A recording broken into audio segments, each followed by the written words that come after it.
اچھا، اب جیسے ہی یہ بیان سامنے آیا تو حکومتی تجزیہ کاروں نے اس کی تشریح کا بیڑا اٹھا لیا، بالکل اسی طرح جیسے کہ کسی شعر کی تشریح کی جاتی ہے کہ اس میں شاعر آخر کہنا کیا چاہتا ہے، تو اس معاملے میں بھی تجزیہ کار پھر ٹوٹ پڑے، کہنے لگے کہ اب اگر پاکستان تحریک انصاف نے احتجاج کی کوشش کی تو سختی سے کچل دیا جائے گا۔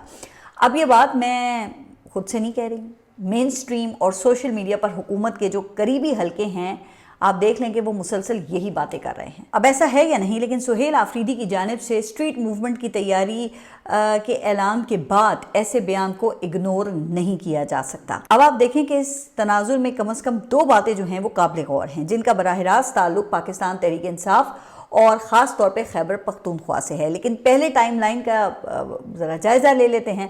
اچھا، آپ کو یاد ہوگا کہ یہ نومبر میں D G I S P R نے پشاور میں ایک پریس کانفرنس کی تھی، جس میں دہشت گردی، جرائم اور سیاسی مفادات کے گٹھ جوڑ کی ان کی طرف سے بات کی گئی تھی، اور اس حوالے سے تیرا کی ایگزامپل دی گئی تھی، اور وزیر اعلیٰ خیبر پختونخوا کے کردار پر نام لیے بغیر سوال اٹھایا گیا تھا، جس کا پھر صوبائی حکومت نے جواب بھی دیا تھا۔ اس کے بعد پھر تقریباً 2 ہفتے پہلے مختلف چینلز کے صحافیوں کو یہ تیرا ویلی لے جایا گیا، جہاں پہ دہشت گردی، جرائم اور سیاسی عناصر کے درمیان مبینہ گٹھ جوڑ کے حوالے سے پھر انٹرویوز اور بریفنگز کا بھی اہتمام کیا گیا، جس پر مبنی پروگرامز پھر مختلف ٹی وی چینلز کے اوپر بھی آن ایئر ہوئے، اور اب انہی باتوں کو دوبارہ ری پروڈیوس کیا گیا ہے۔ اس دوران پھر گزشتہ 3 دنوں سے یہ خبریں بھی آ رہی ہیں کہ تیرا میں آپریشن کے لیے مقامی لوگوں سے نقل مکانی کے معاہدے کیے جا رہے ہیں، جن کے مطابق 10 جنوری سے نقل مکانی شروع ہو جائے گی۔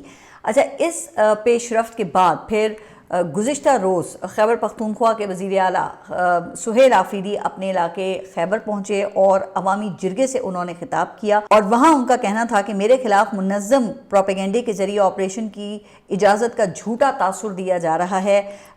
تیرا میں شدید برف باری کے دوران آپریشن کا ڈھونگ رچانا یہ سمجھ سے بالاتر ہے۔ خود ساختہ دہشت گردی کے بیانیے کی آڑ میں حکومت مخالف فضا بنانے کے لیے آپریشن کی تیاری کر رہی ہے۔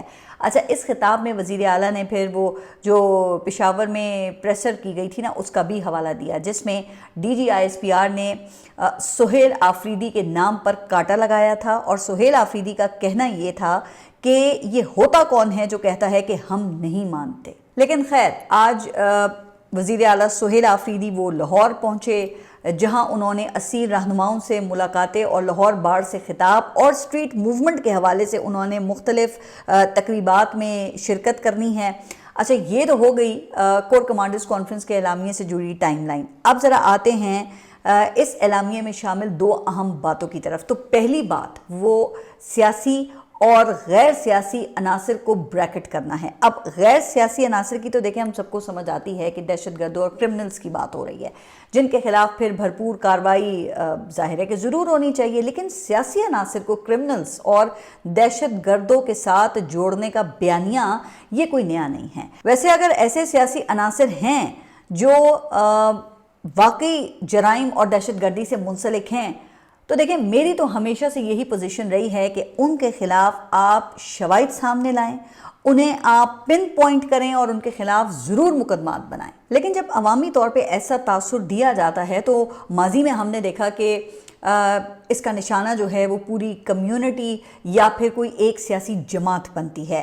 اب کس کو یاد نہیں ہے کہ ایسے ہی الزامات کسی دور میں پاکستان پیپلز پارٹی اور مسلم لیگ نون پر بھی لگائے گئے تھے، لیکن آج آپ دیکھ لینا کہ آج وہی جماعتیں پاکستان تحریک انصاف کے خلاف ایسے ہی الزامات کا فائدہ اٹھا کر اقتدار کے خوب مزے لوٹ رہی ہیں۔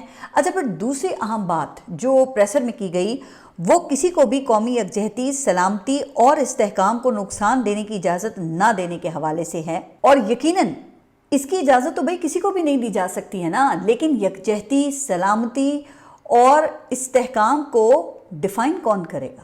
اور اس کا فیصلہ کیا آئین، قانون اور پارلیمنٹ نے کرنا ہے یا کسی اور فورم نے کرنا ہے؟ ہاں، اگر یکجہتی کے لفظ کی وہ تعریف کرنی ہے جس کا عملی مظاہرہ آج کل آپ سبھی لوگ ٹی وی چینلز کے اوپر دیکھ رہے ہیں، تو پھر یہ الگ بات ہے۔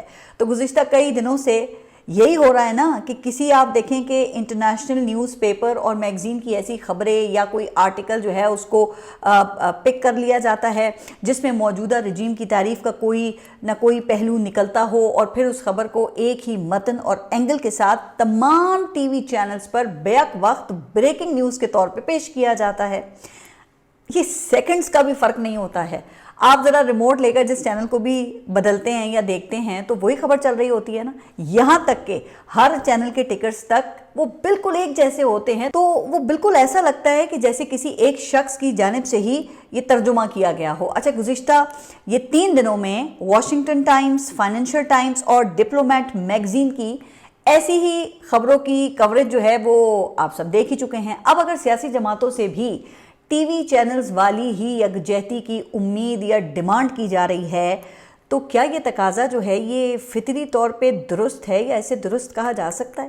اب یہی بات گزشتہ کچھ دنوں میں جو مولانا فضل الرحمان صاحب ہیں وہ بھی سمجھانے کی کوشش کر رہے ہیں۔ پہلے انہوں نے کہا کہ سیاست میں بیعت کا تصور نہیں ہوتا، کارکن لیڈرز کے نظریات پر چلتے ہیں۔ پھر گزشتہ روز انہوں نے یہ کہا کہ ووٹ دراصل بیعت کے مترادف ہوتا ہے، لیکن جب بیعت میں دھاندلی کی جائے، بیلٹ باکس بدلے جائیں، جھوٹ بولا جائے اور پیسہ استعمال ہو تو وہ بیعت باقی نہیں رہتی۔ مولانا صاحب نے واضح کیا کہ ایسے حکمرانوں کے ہاتھ وہ بیعت کرنے کے لیے بالکل تیار نہیں ہیں۔ اب پھر کیا خیال ہے کہ پھر مولانا کے خلاف قومی یکجہتی، سلامتی اور استحکام کو نقصان پہنچانے کا پرچہ کاٹا جائے گا؟ نہیں جناب، ایسا نہیں ہوتا اور نہ ہی ایسا ہونا چاہیے۔ اگر سیاسی جماعتوں کو آپ نے کسی ایک نصاب پر ہی لانا ہے یا مجبور کرنا ہے تو پھر سیاسی جماعتوں کی یہاں ضرورت ہی کیا ہے؟ آپ پھر سب کو ہی بین کر دیں نا، سب پہ لگا دیں پابندی۔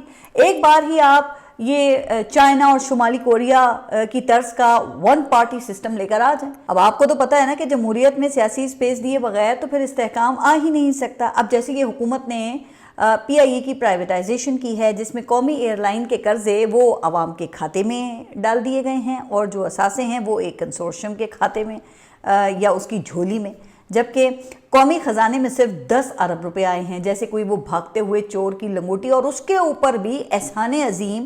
اور پھر بعد میں یہ پتہ چلتا ہے کہ فوجی فرٹیلائزر بھی کنسورشیم کا حصہ بن گئی ہے۔ اب اگر اس فیصلے کے میرٹ پر کوئی بھی تنقید کرے گا، یہ بتائیے کہ کیا یہ قومی یکجہتی یا پھر سلامتی کو نقصان پہنچانے کے مترادف ہوگا؟ چونکہ فوجی گروپ بھی ڈیل کا حصہ بن گیا ہے۔ خیر آگے بڑھتے ہیں اور اب 3 واقعات کا ذکر کرتے ہیں جن کا بظاہر آپس میں تو دیکھیں کوئی تعلق نہیں ہے، لیکن انہیں ملک کے جو حالات ہیں یا جو صورتحال ہے اس سے الگ کر نہیں دیکھا جا سکتا۔ ان میں سے ایک تو بیرسٹر شہزاد اکبر پر برطانیہ میں ہونے والا حملہ ہے۔ اچھا، جو شہزاد اکبر پر یہ دوسرا حملہ ہے۔ اس سے پہلے نومبر 2023 میں بھی ان پر حملہ ہو چکا ہے۔ اس وقت ایک نقاب پوش شخص نے ان پر تیزابی مادہ پھینکا تھا اور اس حملے کو بھی مرزا شہزاد اکبر نے القادر ٹرسٹ کیس سے جوڑا تھا اور کہا یہ تھا کہ سیکیورٹی ادارے ان پر عمران خان کے خلاف گواہی دینے کے لیے دباؤ ڈال رہے ہیں۔ اچھا، پھر کچھ انٹرویوز میں شہزاد اکبر نے یہ بھی کہا کہ مجھے اپنا رویہ درست کرنے کی وارننگ دی جا رہی ہے، اور اب یہ دوسرا حملہ ہوا ہے جو کہ بدھ کی صبح کوئی 8 بجے کے قریب ہوا ہے۔ جب ان کے گھر پر دستک ہوئی، وہ باہر نکلے تو ان سے حملہ آور نے نام کی تصدیق کی کہ تم ہی شہزاد اکبر ہو، جس کے بعد ان کے چہرے پر مکوں کی بارش کر دی گئی۔ اچھا، پھر اس کے نتیجے میں وہ بے ہوش ہو کر گر پڑے، ناک کی ہڈی ٹوٹ گئی۔ لیکن ایک چیز کی وضاحت شہزاد اکبر نے کی ہے، وہ یہ کہ سوشل میڈیا پر چلنے والی تصویر جعلی ہے۔ وہ کہتے ہیں کہ یہ اے آئی جنریٹڈ ہے۔ اچھا، اب اس حملے کو لے کر پھر وہ قیاس آرائیاں شروع ہو گئی ہیں کہ یہ حملہ کس نے کیا۔ تو اب تک صرف ایک بات جو ہے وہ صرف کنفرم ہو سکی ہے، اور وہ یہ ہے کہ حملہ آور سفید فام شخص تھا جس نے کنسٹرکشن ورکرز یا سینیٹری ورکرز جیسا لباس پہن رکھا تھا۔ اب وہ کون تھا، کس نے بھیجا تھا، اس کا مقصد کیا تھا، تو اس حوالے سے ابھی تک حتمی طور پہ کچھ بھی نہیں کہا جا سکتا ہے، کیونکہ معاملہ جو ہے وہ اس وقت انڈر انویسٹیگیشن ہے۔ لیکن اس معاملے کو سمجھنے کے لیے وکٹم کے بیان کا جائزہ وہ لینا ضروری ہے۔ تو اس ضمن میں شہزاد اکبر کی 2 باتیں جو ہیں وہ قابل غور ہیں۔ ایک تو انہوں نے برطانوی حکومت سے اپیل کی ہے کہ اختلاف رائے رکھنے والوں کے لیے برطانیہ کو محفوظ بنانے کا بندوبست کرے۔ دوسرا، ان کی جانب سے یہ واضح کیا گیا ہے کہ اگر کسی کو ان کے خیالات، سیاسی بیانات سے مسئلہ ہے یا ان کا چہرہ ناپسند ہے تو ایسی بزدلانہ حرکتیں ان کے عزم کو مزید مضبوط کریں گی۔ شہزاد اکبر کا یہ کہنا ہے کہ تشدد نہ مجھے ڈرا سکتا ہے اور نہ ہی سچ بولنے سے روک سکتا ہے، یعنی کہ دوسرے لفظوں میں انہوں نے سیاسی FIR کاٹ دی ہے۔ اب جس بات کی طرف شہزاد اکبر نے اشارہ کیا ہے، اس حوالے سے سوشل میڈیا پر حکومت کے قریبی جو یہ تجزیہ کار ہیں وہ دو مثالیں پیش کر رہے ہیں۔ ایک DG ISPR کی پریس کانفرنس کا جملہ، جو اس وقت انہوں نے کہا کہ جب فوٹیج میں شہزاد اکبر کو دکھایا گیا تو اس وقت DG صاحب نے کہا تھا کہ آگے چلیں، اس شخص کا چہرہ میں نہیں دیکھنا چاہتا۔ اچھا، جو دوسرا ریفرنس ہے وہ وزیر داخلہ محسن نقوی کا دیا جا رہا ہے، جو حال ہی میں ان کی حوالگی کی درخواست لے کر لندن گئے تھے اور حساب لینے کی بات کر رہے تھے، جبکہ اسلام آباد کی ایک عدالت نے مبینہ متنازع بیانات کے ایک مقدمے میں مرزا شہزاد اکبر کو اشتہاری ملزم بھی قرار دیا ہوا ہے۔ اب یقیناً یہ واقعاتی شواہد ہیں جن کی بنیاد پر کوئی بھی دعویٰ نہیں کر سکتا کہ یہ حملہ کس نے کیا ہے، اور ظاہر ہے اس کے لیے پھر ٹھوس ثبوت کی ضرورت ہے، اور شاید یہی وجہ لگتی ہے کہ پھر کھل کر ابھی تک شہزاد اکبر نے کسی کا بھی نام نہیں لیا ہے۔ لیکن مجھے حیرت ان لوگوں کے رد عمل کو دیکھ کر ہوئی جو شہزاد اکبر پر ہونے والے اس حملے کو بھی سیلیبریٹ کر رہے ہیں، اگرچہ ان لوگوں کا براہ راست حکومت سے تعلق نہیں ہے، لیکن ان کی اکثریت کے بارے میں تاثر یہی ہے کہ وہ حکومت کے ماؤتھ پیسز ہیں۔ تو آپ اس بات کا دیکھیں، پورا امکان ہے کہ ہو سکتا ہے نا کہ حالیہ دنوں میں شہزاد اکبر کی جانب سے کیے گئے جو دعوے ہیں وہ درست نہ ہوں، ان کے جو خیالات ہیں ہاں اس سے بھی اختلاف کیا جا سکتا ہے، لیکن سوال یہ ہے کہ کیا اس طرح کے کھلم کھلا تشدد کی حمایت کی جا سکتی ہے؟ ویسے بھی اگر کسی نے کسی سے متعلق کوئی غلط دعویٰ کیا ہے یا پھر الزام لگایا ہے تو وہ اس کے خلاف قانونی کارروائی کا تو پورا حق رکھتا ہے، جیسے بھی آپ نے حال ہی میں دیکھا کہ عادل راجہ کے خلاف ایک سابق آفیسر نے لندن میں کیس جیتا ہے، لیکن تشدد کی کارروائی جو ہے نا اس کی حمایت تو پھر بھی نہیں کی جا سکتی ہے۔ بہرحال اب کچھ لوگ ناسمجھی میں اس واقعے کو گلوریفائی کر رہے ہیں یا پھر وہ جان بوجھ کر ایسا کر رہے ہیں، لیکن ان کی یہ جو حرکت ہے نا اس سے لامحالہ موجودہ رجیم پر سوالات اٹھ رہے ہیں، یا کہہ لیں کہ موجودہ جو رجیم ہے وہ سوالات کی زد میں آ گئی ہے۔ اچھا، پھر جو دوسرا واقعہ ہے وہ تھوڑا سا پراسرار ہے۔ گزشتہ روز ARY کے ایک پروگرام میں احسن اقبال لائیو گفتگو کر رہے تھے کہ اچانک بیک گراؤنڈ میں ایک گرجدار آواز آئی، جیسے کوئی انہیں حکم دے رہا ہو کہ بند کرو اسے، جس کے بعد پھر زوم لنک اچانک بند ہو جاتا ہے۔ پھر خیر کچھ دیر کے بعد وہ یعنی کہ احسن اقبال جو ہیں وہ دوبارہ اسی پروگرام میں شامل ہوتے ہیں اور پھر وہ کہتے ہیں کہ آل از ویل۔ لیکن جناب سوشل میڈیا پہ تو چہمگوئیاں شروع ہو گئی ہیں نا کہ کون تھا جس نے حکم دیا تھا، کیا کوئی جن آ گیا تھا یا کوئی دیو تھا۔ بہرحال تشویش بڑھی تو پھر وہ وزیر اطلاعات جو ہیں وہ بھی میدان میں کود پڑے، اور ان کا کہنا یہ تھا کہ بچے ان کے اسٹڈی روم میں آ گئے تھے، ورنہ کوئی ایسی بات نہیں ہے، سب اچھا ہے۔ اب ہو سکتا ہے کہ ایسا ہی ہو بالکل، لیکن جو آواز پیچھے سے آ رہی ہے وہ بچوں کی نہیں لگتی، کسی بڑے کی آواز ہے۔ اور پھر یہ بھی کہ کیا کوئی بیٹا بھی اپنے والد سے ایسی زبان میں بات کر سکتا ہے؟ تو اب یہ کون تھا فی الحال تو مسٹری ہی ہے۔ بہرحال مزید آگے بڑھتے ہیں اور تیسرے واقعے کی بات کرتے ہیں۔ ابھی 4 دن پہلے ASP شہر بانو نقوی کا ایک پوڈ کاسٹ وائرل ہوا، جس میں انہیں اچانک ایک فون کال آتی ہے۔ وہ کہتی ہیں کہ ہاں جی خرم، بندہ پکڑ لیا ہے، رکو میں آ رہی ہوں۔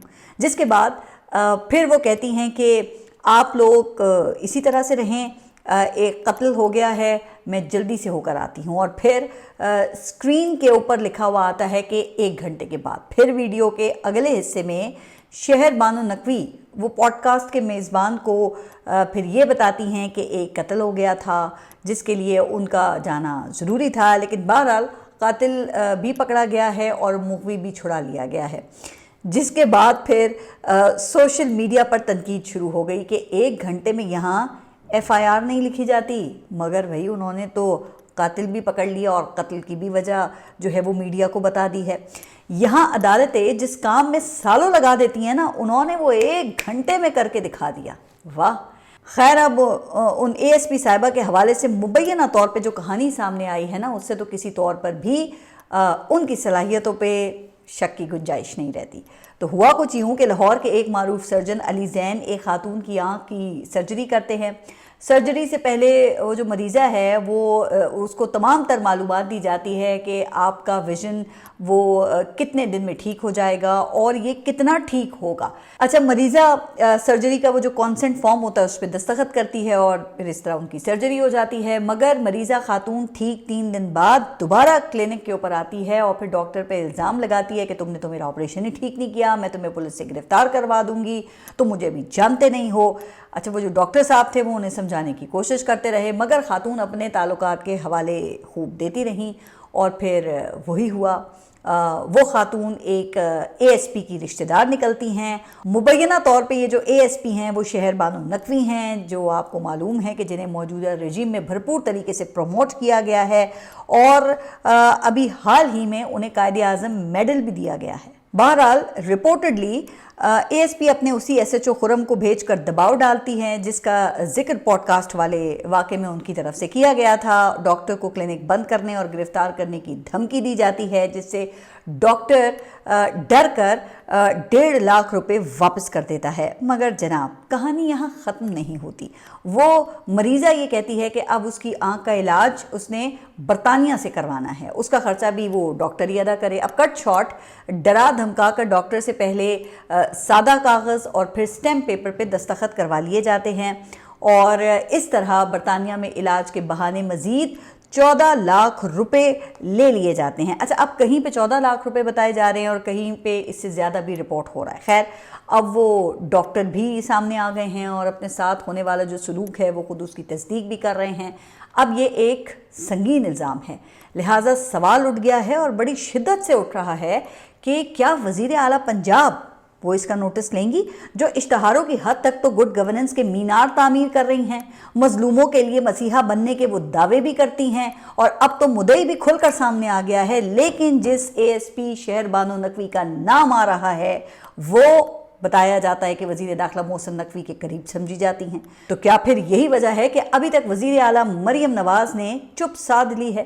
ویسے chief justice Lahore high court کے خلاف تو مریم نواز نے بیان دینے میں ذرا بھی دیر نہیں لگائی تھی، وہ فوراً حرکت میں آ گئی تھی۔ تو پھر یہاں پہ کیا مسئلہ ہے؟ پھر اس سے تو دیکھیں یہی لگتا ہے نا کہ یہ معاملہ وزیر اعلیٰ کے پے گریڈ سے اوپر کا ہے۔ بہرحال آپ اپنا خیال رکھیے اور اگلے ولاگ تک کے لیے اللہ حافظ۔